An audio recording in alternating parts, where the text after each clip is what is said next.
एक साधक ने सकाम निष्काम प्रेम के बारे में जिज्ञासा प्रकट की है। ये दो शब्द हैं, सकाम निष्काम। वैसे तो बहुत गंभीर और लंबा विषय है, संक्षेप में समझ लीजिए। दो क्षेत्र है, एक भगवान का क्षेत्र, एक माया का क्षेत्र, और तीसरा तो जीव स्वयं है ही है। बस तीन ही तत्व सनातन है, भगवान, जीव, माया।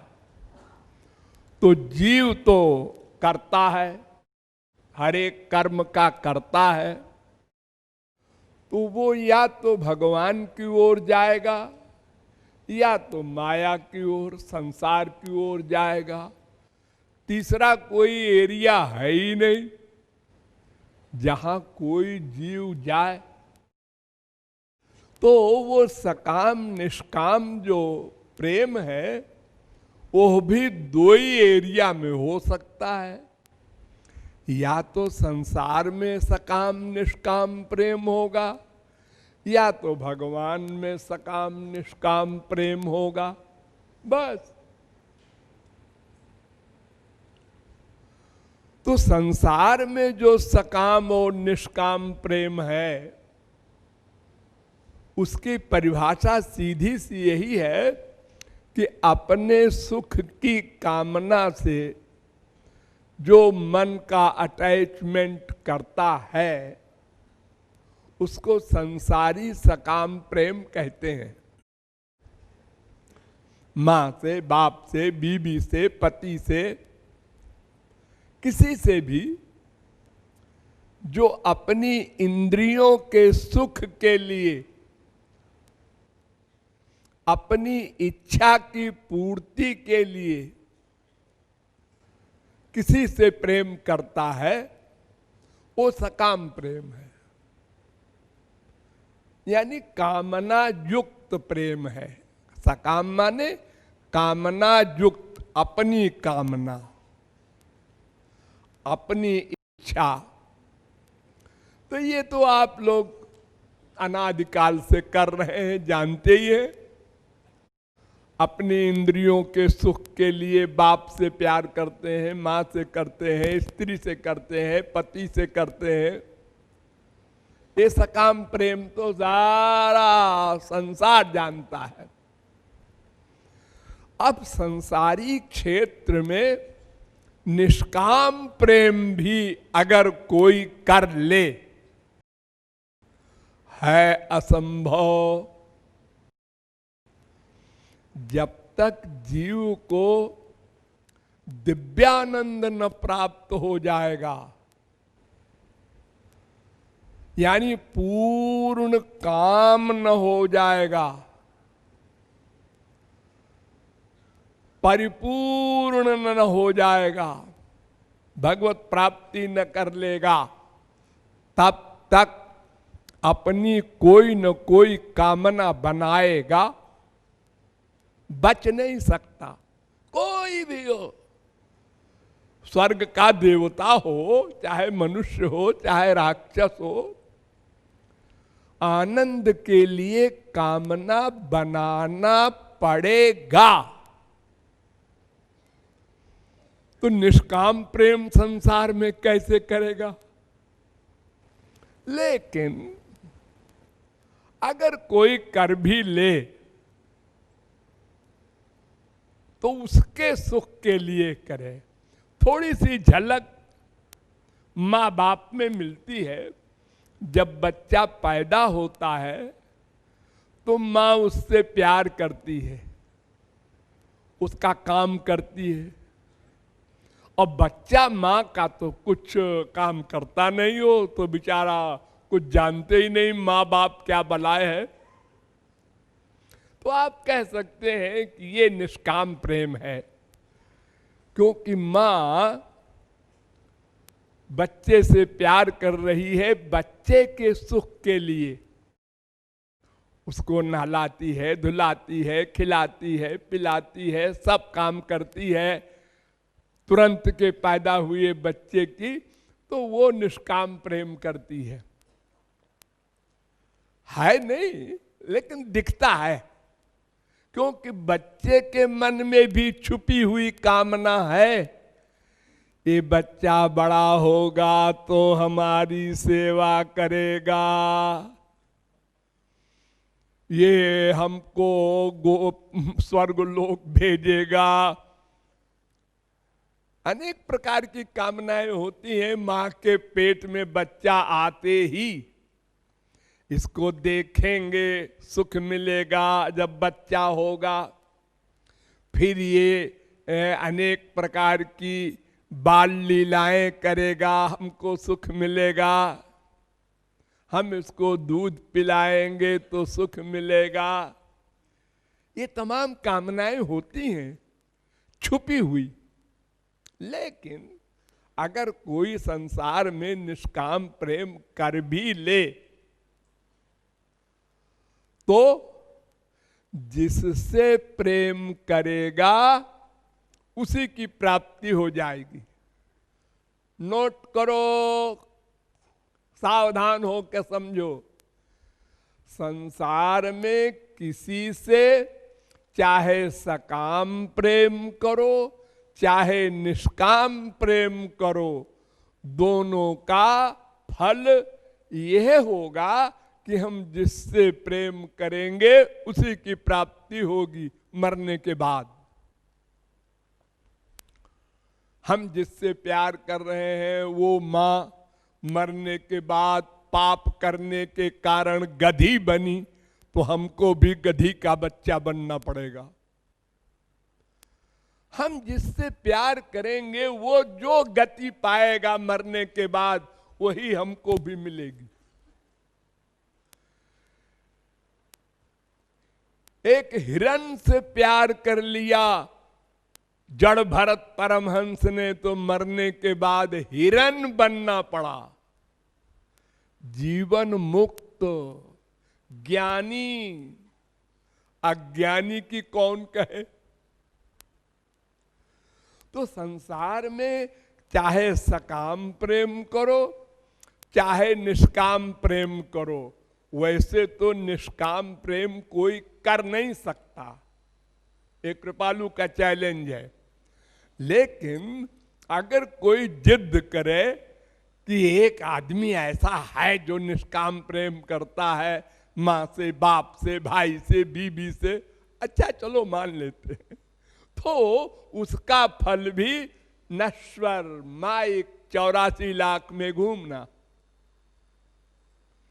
ये संसारी सकाम निष्काम प्रेम का परिणाम है। और परिभाषा भी मैंने आपको बता दी।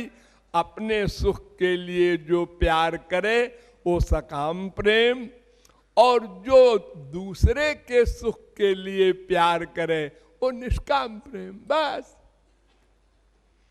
अब ईश्वरीय क्षेत्र में चलो। श्री कृष्ण से सकाम प्रेम करने वाला दो प्रकार का होता है।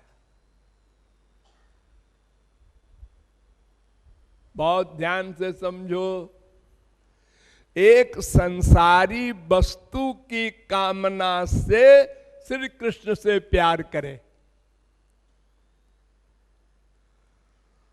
हमको अरबपति बना दीजिए, हमको पुत्र दे दीजिए, कोई भी ऐसी संसारी कामना लेकर के और श्री कृष्ण से प्यार करे, उनकी उपासना करे, भक्ति करे, इसको भी सकाम भक्ति कहते हैं श्री कृष्ण के प्रति। ये अज्ञानियों की भक्ति होती है, मूर्खों की भक्ति। नंबर 1 का जो मूर्ख है, टॉप का मूर्ख जो है, वो ऐसी भक्ति करता है कि संसार मांगता है भगवान से। यानी उसको यह भी अभी तक पता नहीं है कि हम जो आनंद चाहते हैं वो संसार में है कि भगवान के पास है। ये जो पहला अध्याय है काका गागा कि संसार में आनंद नहीं है, हम आत्मा हैं, हमारा आनंद भगवान में ही है, ये बात भी अभी वो नहीं समझा। तभी तो संसार मांगता है भगवान से। इसलिए वो घोर अज्ञानी, घोर मूर्ख, घोर अभागा वो भगवत प्राप्ति कर ले, ये असंभव है। क्यों? इसलिए कि उसकी उपासना भगवान की है ही नहीं। वो तो संसार चाहता है, संसार की उपासना कहलाएगी। और फिर अगर हम यह भी मान ले कि भगवान संसारी कामना भी पूरा कर देंगे तो ये सिद्धांत रहित है, असंभव। देखो, जिसके मामा भगवान श्री कृष्ण और जिसका बाप अर्जुन, महापुरुषों का दादा, और ब्याह कराने वाले भगवान के अवतार वेद व्यास, वो उत्तरा विधवा हो गई, अभिमन्यु मारा गया, जुआवस्था में निरपराध। न भगवान ने बचाया, न अर्जुन ने बचाया, न वेद व्यास ने बचाया। सबने कह दिया प्रारब्ध है तो हम लोग कुछ नहीं कर सकते। तो प्रारब्ध को भगवान भी नहीं काटते, महापुरुष भी नहीं काट सका कि अभिमन्यु को जिंदा कर दे, अर्जुन भी। तो फिर हम अगर संसार भगवान से मांगेंगे और हमारे प्रारब्ध में नहीं है तो वो कैसे देंगे? वो कह देंगे भाई ये मामला तो सरकारी है, ये तो कानून के अनुसार काम होगा, इसमें कोई रियायत नहीं। राम के बाप दशरथ जी मर गए तो राम ने नहीं बचाया। सर्वसमर्थ ब्रह्म राम लाखों बंदरों को बचा लिया, मरे हुओं को जो युद्ध में मर गए थे, और बाप को नहीं बचाया। तो प्रारब्ध को भगवान भी नहीं काटते, सर्वसमर्थ होकर भी। तो हम भगवान से क्यों संसार मांगे, क्यों आशा करें? घोर मूर्खता। और अगर वो काट भी दें, संसार दे भी दें, तो आनंद तो मिलेगा नहीं। फिर आगे मांगेंगे 1 करोड़ दे दीजिए महाराज, बस फिर कुछ नहीं कामना। 1 करोड़ दे दिया, 1 करोड़ इस महंगाई में क्या होता है? 1 करोड़ की तो गाड़ी आती है आजकल, कार। 2 करोड़, ये बीमारी जाएगी स्वर्ग सम्राट इंद्र तक। सुरपतिर ब्राह्मम पदम याचते। स्वर्ग सम्राट इंद्र ब्रह्मा का पद मांगता है। फिर तुम्हारी हैसियत क्या है? तो तुम रोज ऐसे मांगते जाओगे और भगवान कहां तक पूरा करेंगे? और अगर कर भी दें तो आनंद तो मिलेगा नहीं, तृष्णा बढ़ती जाएगी। जैसे जलती हुई आग में घी डाला, आग बढ़ी, और डालेंगे, और बढ़ी, और डालेंगे, बुझा के छोड़ेंगे। अरे तू पागल हुआ है, आग बढ़ती जाएगी। घी से आग बढ़ती है, घटती नहीं है। जितनी कामनाएं पूरी होती जाएंगी उतनी बड़ी बड़ी कामना आगे बढ़ती जाएगी। कहीं एंड नहीं है। गिरिर्महान गिरेरब्धिर्महान अब्धेर नभो महत नभसोपि परम ब्रह्म ततोप्याशा दुरत्यया। पहाड़ बड़ा होता है, उससे बड़ा समुद्र, उससे बड़ा आकाश, उससे बड़ा भगवान, उससे बड़ी तृष्णा कामना ये कभी पूरी नहीं हो सकती।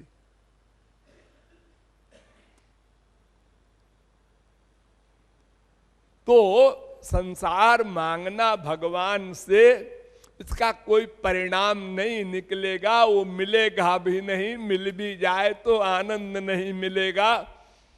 इसलिए वो घोर मूर्खता, घोर घोर घोर मूर्खता, इसलिए उसकी तो बात ही नहीं सोचना है। प्रमूढ़ा वेद कहता है वो घोर मूर्ख है, जो बड़ी बड़ी कामनाएं करके स्वर्गाधिक लोग चाहते हैं, मृत्युलोक में क्या धरा। अब दूसरा सकाम है कि भगवान से भगवान की चीज चाहना, भगवान से भगवान का विषय मांगना, उनका दर्शन हो, आंख का विषय, उनकी मुरली नाद सुने कान का विषय, उनके शरीर की सुगंध नासिका से मिले ये उनके शरीर की नाक का विषय, उनके शरीर का आलिंगन मिले ये त्वचा का विषय। यानी ये शरीर इंद्रिय का जो विषय है, संसार का जो हम चाह रहे हैं, ये केवल श्री कृष्ण का ही चाहे। एक सकाम भक्त ये है। यह भी डेंजरस है, यह भी अच्छा नहीं। क्यों? इससे माया निवृत्ति हो जाएगी, आनंद प्राप्ति भी हो जाएगी, लेकिन वो प्रेम नहीं मिलेगा जो महाभाव का गोपियों का है। भगवत प्राप्ति हो जाएगी, गोलोक भी मिल जाएगा और दिव्य प्रेम भी मिल जाएगा, प्रेमा भक्ति तक वो जाएगा, उसके आगे नहीं जाएगा। यानी गुड़ खाने को मिल जाएगा, चीनी मिश्री रसगुल्ला ये सब नहीं मिलेगा। प्लस खतरा भी है। क्या खतरा है? जैसे हमने भगवान के दर्शन की कामना बना ली, हाँ, अब वो दर्शन नहीं हुआ। एक दिन हुए, 2 दिन बीते, 4 दिन बीते, 1 महीना, 1 वर्ष, 10 वर्ष, तो क्या होगा फिर? निराशा आ जाएगी। अरे रोते रोते 10 साल हो गए जी। ये संत लोग जो कहते हैं रोने से भगवान मिलते हैं, ऐसा बकवास है। हमको भगवान नहीं मिलेंगे। फिर वो अबाउट टर्न हो सकता है जो सकाम भक्ति करेगा। ये भगवान का ही विषय चाहता है, ध्यान रहे। ये संसार नहीं मांगता, भगवान का ही विषय मांगता है। लेकिन कामना है, तो कामना कोई भी हो, यदि वो पूरी नहीं होगी तो उससे उसको अशांति होगी और वो प्रेम शिथिल हो जाएगा, ढीला पड़ जाएगा।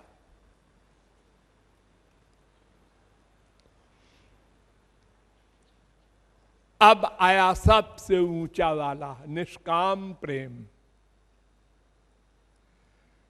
यही पाठ हम आप लोगों को पढ़ाते हैं, निष्काम प्रेम, श्री कृष्ण का निष्काम प्रेम। ये क्या है? कैसे किया जाता है, क्या फल मिलता है, ये सब फिर बताएंगे।